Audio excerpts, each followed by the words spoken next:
There's always something we've kind of learn about in China. New. The thing is with dishes every time we go. food is always mind blowing because, as I said, it's very different to what we see outside of China. Guys, hello. We are not in China. We are in Italy, but this is our big China review. We do this at every end of every Chinese trip. It's been long awaited. We normally do it right at the end of the Chinese trip, but we actually been a bit slow this time around. Been quite busy, but very excited to kind of look back at is it our third time in China? Third time, yeah. Third time in China, third time in a year. It doesn't feel true. I know, it doesn't, does it?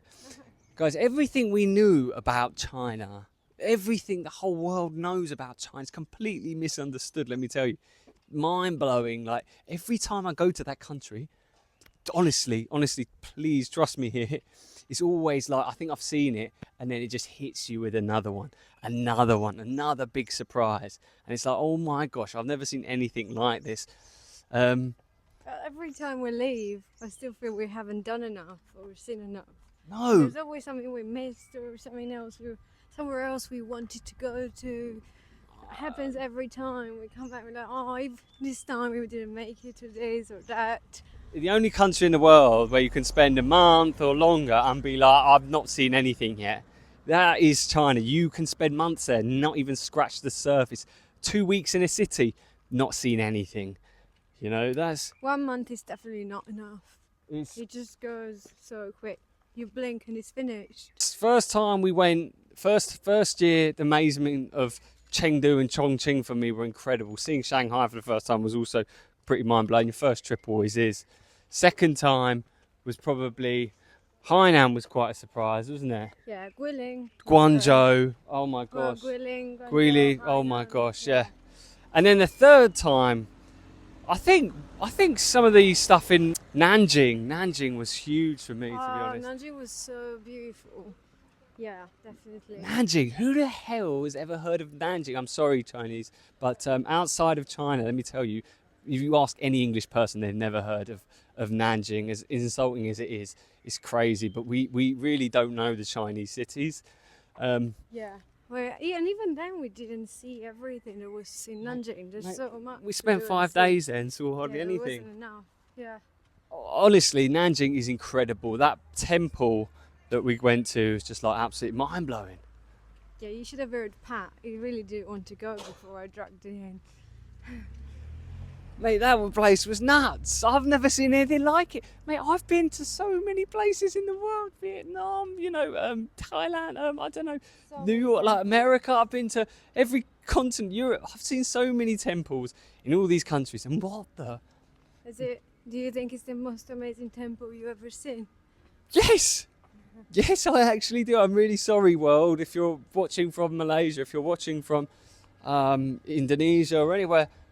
It's mind-blowing that. You've got to go and see it. It may not look as amazing in video, maybe it doesn't, but in person it's nuts. We actually saw some photos of the outside of the temple lit up. I was a bit disappointed we didn't get to see that, but it closed at 6 when we went, so it didn't get dark, so you couldn't see it lit up. Yeah, you couldn't see it lit up. Wuhan was also huge for us. We'd never even got to see much of Wuhan, even though we saw quite a lot of it. The futuristic avenues of Wuhan with the electric, the driverless taxis and the kind of sky train. Like the mountains. Oh my gosh! And even the mountains, and it was quite magic.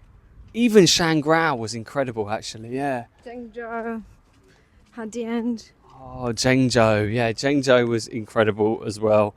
And even then, people were like, "Oh, Zhengzhou won't be that interesting for you," but it was super cool. We actually really liked Zhengzhou, even more than Hefei. Nice, yeah. I think actually. It was quite nice. Oh, the noodles. Even the henna noodles were quite nice. Yeah, even though they had meat in them, we ate round the meat, but the actual big thick noodles, they're a bit like big pasta, really, aren't they? Yeah, it's like big tagliatelle. No? Yeah, I guess it is. Yeah. Fresh tagliatelle. We travel a lot and we have a lot of problem with our electrical products because of our adapters. They always end up breaking. But we have just got the new Tesson travel adapter. I'm very, very, very, very excited to be using this, and it's just come in the post. You can already feel the quality of this is so much better than the ones we own. It's got a plug, 2 USB-C plugs and 2 traditional USB plugs as well. So the plug type of this is an A, I, F and a G port. So it covers most countries in the world, if not essentially all. It's got a US, Russia, it's got a UK, and it's got an EU as well. These ones we tend to use in Asia a lot. Apparently it's gallium nitride, which stands for GAN, and if you see that sign, it generally means the charger tends to be faster than any others on the market. It says it's 65 watts. Apparently it's got a double fuse, which is fantastic. With a double fuse, if you have any problems, you know your products are safe. My gosh, the feel of it is just so much more premium. Sometimes when you use these things, you're worried whether they're going to fry your MacBook or your laptop, because the electrics in them aren't very good, but you can just feel the quality of it. Slides back in, slides out, nice. Very nice. Tesson has just launched their Travel Soulmate discount codes for this summer. The thing with China is people think it's really obvious. Maybe the Chinese think it's all really obvious, but you've got to remember, we don't speak Chinese, and you go, oh, you can use Google Translate. Mate, Google Translate doesn't work for many dishes. Many dishes will come out and say grandmother's old bag for like a kind of cake. It doesn't translate, and also there's not a lot of information online on China outside of China. You're not just talking about the regional cuisines, you know, because of the... Is it 8 different cuisines in China, depending on the region? Is it like that, or 6? Really? 6 or 8? Is it really something like that? Food is always mind blowing, because, as I said, it's very different to what we see outside of China, about China. So when we went on our first time, we discovered Chongqing noodles. Yeah, which is regional cuisine. And that was amazing. Then we had, in the second trip, we discovered barbecue. Now, no one told us about barbecue, traditionally very meaty, but here in China, very, very vegetarian friendly as well. There's lots of vegetable dishes you can eat. And then the third time, this time we came round, we discovered breakfast. Chinese breakfast, yeah, that was It's not something we had in our first 2 trips, to be fair. No. Well, the breads as well. Yeah. I don't know if it's because of the regions we visited this time, Right. but bread was huge, and we don't seem to have had bread before. Oh my gosh, we had so much bread in Henan and Hue. Even from Nanjing, I think we started eating bread. Nanjing as We well. started eating bread. Oh my god, we didn't mention Tongli. Tongli was my favourite. Tongli bread was good. Mate, the whole of central China kind of thing, or that kind of, maybe it's not the centre of China exact. The whole area is very good for bread. There's lots of bread. It's not like we didn't see that much bread in Chengdu and Chongqing, did we? No. Not that much bread in Hainan and all that. I don't know if it was because we didn't know where to find it. We were not going to the right places like markets and stuff. I think our first trip was quite difficult.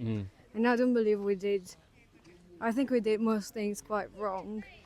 Starting from the itinerary, like trying to cover places that are far from each other wasn't a good idea. But you can only find out later. And we thought we might not go back to China, so we tried to see what you're supposed to be seeing in your first trip. We try to do everything, but the amount of lovely people you meet in that country is always phenomenal. There's so many nice people. We never have any problems in the grand scheme of things. Were we scammed at all or anything on this trip? We got scammed once in China, kind of thing, by one of those candy men. Yeah, and what city was that? that was in the second time we went. That was in Guangzhou, outside of Guangzhou. And he charged us something like 40 yuan which is about £4 for some kind of candy. You only wanted to try it. Only wanted to try a small bit, but he cut off loads of it, so I gave him the money, and I was like, that was a little bit of a con. We were much better this time round because we actually could understand numbers. We could actually speak a little bit of Chinese and get our heads around numbers this time, so no, it wasn't so bad. Everyone told us we got some scammed by buying snacks at the station. Yeah. So I Oh think yeah, that's- true. That's for local Chinese people. That's a big no. Oh, yeah. They say you don't buy Right. snacks at the stations because it's just overpriced, which it is. We realised, but yeah, sometimes you just want a last-minute snack if you weren't prepared. Honestly, crazy. And everything technology-wise in those places is just phenomenal. China's just absolutely mind-blowing for it. Even like buying the tickets for the trains and stuff like that. We rode first class, didn't we? It wasn't really the first class we thought it was going to be. It was an No, older that train. wasn't.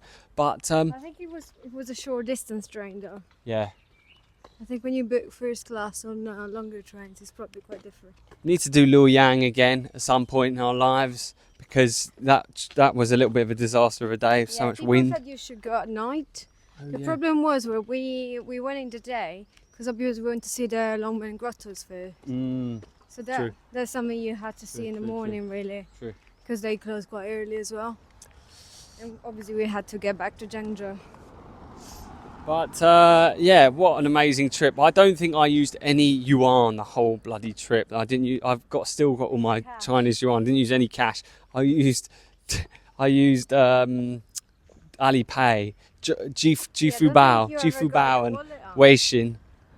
Yeah. Never got your wallet No, out. never have to get your wallet out. China's mad. Like you don't even need your wallet in China. That's how crazy things are.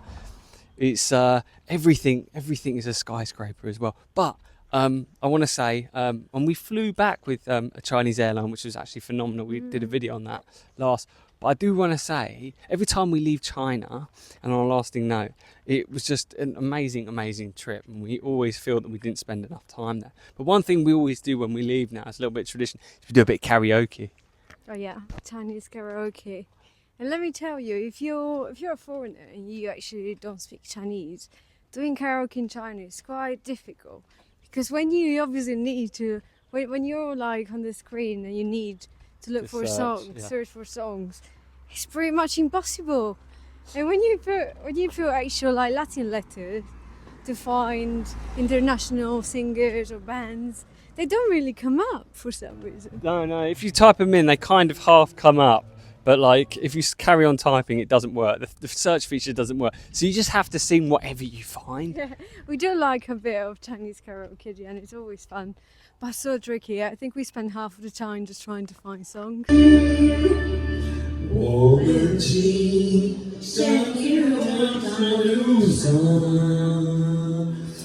We always try and sing Jiangxi Yuan as well. We never really make a good job of it, but we Which try. means we need to type in his name into the search box in Chinese. That's the only way you can find it.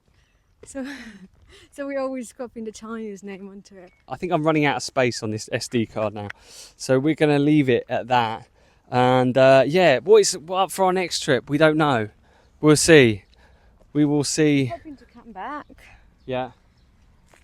And yeah. What are we missing? What's the areas we should be covering next time? I think we're probably going to do lower, so Yunnan What and about things like Tibet?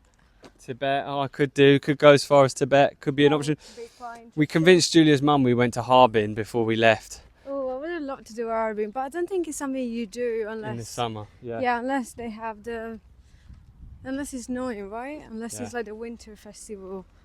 I don't think. Oh, what is going to do in Harbin otherwise? I don't know Like if there's it's something not you can do in Harbin. Winter festival. I don't know. It might be a little bit hot because it's like the kind of Mongolia, kind of north part of China.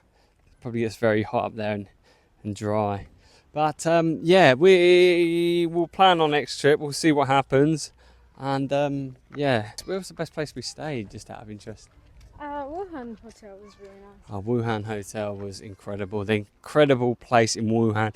Let me tell you guys, let me just quickly say this. I might cut this back in, but hotels in China are fucking nuts. If you think hotels in Vietnam, if you think hotels in Thailand, if you think hotels in any Asian country are good value, let me tell you, go to China and you will see flipping nuts you can get for Only price. thing I feel like we never even stay at the best ones because we always calculate other factors in it.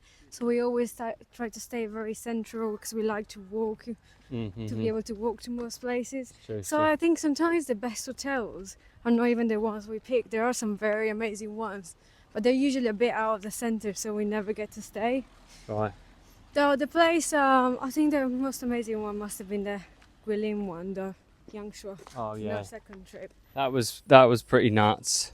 We've had some pretty nutty ones all around. I might cut some in. I can't remember off the top of my head, but we've been so many. But wow, China, always never disappoints, that country. It's a country of many countries within almost. It's just far too vast. It's almost like a continent in its own, as you said earlier. Yeah. It's just In my mind, it's almost a continent, yeah. crikey. I'm glad we had the opportunity to go as much as we did, because it's amazing. My only issue with it all is that when we come back to Europe Yeah. and then you have to fly back to China, Yeah. you always have to fly back into the same cities because the connections are always with the same 3 or 4 cities that we've already been in. So True. you can never start from a very new place. So you No. always had to fly either into Shanghai or Sichuan, for example. Oh yeah, Places we've been Chongqing or to. something, or Chengdu. And I think Zhengzhou was one of them, but now we've done Zhengzhou too. So next time we probably will have to fly again into somewhere we've seen already. Who knows? Make a move. Right, who knows where we're going to end up? But yeah, as we will leave it on that. All right. If I think of anything else, I'll add it in.